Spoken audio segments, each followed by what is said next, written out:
Comment expliquez-vous qu'aujourd'hui on en soit à parler de ces deux jeunes suspects qui soient remis en liberté, Frédéric Monchot?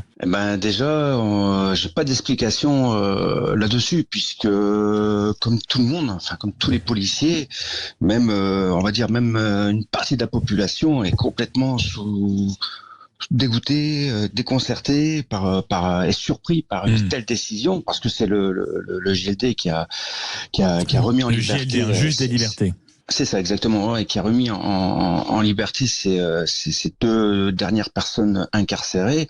Donc forcément, c'est complètement déconcertant, et forcément, ça engage une colère des policiers. Les vraies voix Sud Radio. Et suite à ces deux agressions, Gérald Darmanin, garde des Sceaux démissionnaire, réclame donc des peines de prison minimales et automatiques contre les auteurs de violences envers, entre autres, des forces de l'ordre. Philippe. Alors, parlons vrai. Faut-il une incarcération immédiate des agresseurs de policiers, gendarmes, pompiers, magistrats et soignants? Ça a un peu monté, puisque désormais vous dites oui à 91%. Ah oui, décidément. Vous êtes témoin, tiens, vous êtes policier, gendarme, vous avez été victime d'agression. Venez témoigner au 0826 300 300.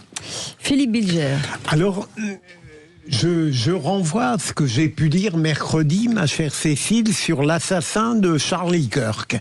Parce qu'il faut bien voir, d'abord, je suis totalement d'accord avec cette proposition de Gérald Darmanin. Je ne serais nullement choqué si les agressions contre ces personnages officiels, vous les avez cités tout à l'heure, étaient immédiatement punis par de la condamnation ferme et de l'incarcération. Mais il faut bien comprendre qu'il y aura l'opposition des magistrats, ça me paraît une évidence, mais surtout, on changera radicalement de logique judiciaire. Ça voudra dire qu'on élimine le système français de l'individualisation de la peine, puisqu'il implique qu'on ne peut pas simplement s'attacher à la gravité du fait, mais qu'il faut tenir compte de la personnalité. Et si on tient compte de la personnalité, on ne peut pas édicter de manière automatique des peines fermes. Moi, je serais partisan, justement, d'éliminer ce système de l'individualisation des peines qui crée des distorsions, et qu'on revienne à la pureté de la gravité de l'acte. Alors moi, je suis entièrement d'accord aujourd'hui, parce que désolé, quand on voit ce pauvre policier se faire tabasser avec un qui filme doctement, sans aucun problème, ça lui pose aucun problème. Imaginons que le policier ait pris son arme de service et s'en soit servi. On aurait dit la police tue, la police est violente. Et là, le policier, lui, il serait probablement incarcéré, comme c'est arrivé pour le policier qui a tué Naël. Oui ou non? Oui, donc sûrement. déjà, ça me pose un premier problème. Le deuxième problème que ça me pose, c'est le sentiment d'impunité que doivent avoir ces voyous de la pire espèce, où maintenant ils rentrent dans leur quartier, ils ont, t'as vu, on a défoncé les keufs et on est libre. Est-ce que vous vous rendez compte du message pour les autres de la même cité, et partout en France? Parce que avec la radio, la télé, tous les nouveaux médias, l'internet, etc. C'est à Lille, c'est à Tourcoing, mais on le sait à Perpignan, à Hendaye et à l'autre bout de la France, à Menton, oui ou non? Donc le message de la justice est clair, vous pouvez vous faire du flic, vous ne risquez rien. Et ça, je trouve ça, mais ignoble et désastreux. Legras. Moi, je veux dire que la démocratie est bonne mère, qu'elle accueille tous. D'ailleurs, c'est pour ça que des peuples venus de tous horizons viennent en France. Mais la démocratie, elle est douce dans la forme, mais elle doit être extrêmement ferme dans le fond.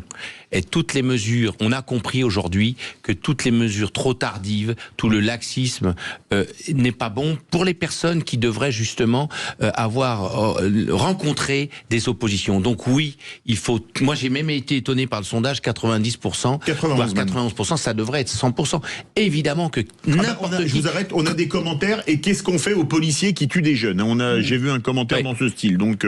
Mais qu'est-ce qu'on fait? Un policier qui tue un jeune, il relève aussi de la justice. Il n'y a aucun souci. Il n'y a pas à faire de différence entre les policiers et les autres citoyens à ce niveau-là. Mais par contre, la fermeté absolue pour tous ceux qui commencent à rentrer dans la délinquance. C'est parce que on cogne fort au début qu'ils risquent de ne pas dériver. Et d'une manière générale, cette société qui est trop laxiste et qui laisse trop les jeunes, les enfants, les manifestants, les casseurs faire n'importe quoi et le soir se coucher dans leur lit, eh bien ne servent pas la République. Car la République, elle se construit sur des règles, sur des limites. C'est précisément ces limites qui font que l'on peut construire et faire société ensemble. Mais ce qui va entraîner, en tout cas, ce choc aujourd'hui, c'est qu'il n'y aura plus de policiers, il n'y aura plus de pompiers, il n'y aura plus de gendarmes, il n'y aura plus d'infirmières. À un moment donné, les gens vont dire terminé.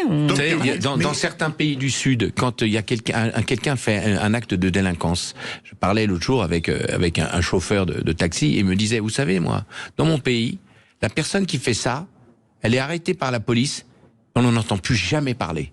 Donc qu'est-ce que ça veut dire? Ça veut dire que la mesure est tellement forte que la personne après, elle se tient tranquille. Alors nous sommes une démocratie, nous devons respecter les droits humains, bien sûr, mais les droits humains, ça correspond aussi à respecter tous les droits humains, y compris ceux des policiers. Merci. Mais j'insistais, pardon, Cécile, sur le changement de logique judiciaire que ça. Mais c'est très bon ça. Il faut arrêter de faire de l'individualisation de la peine, car c'est un moyen de sortir les gens justement de la sanction. Et il y a des moments, quelqu'un qui tape un policier, il doit être sanctionné.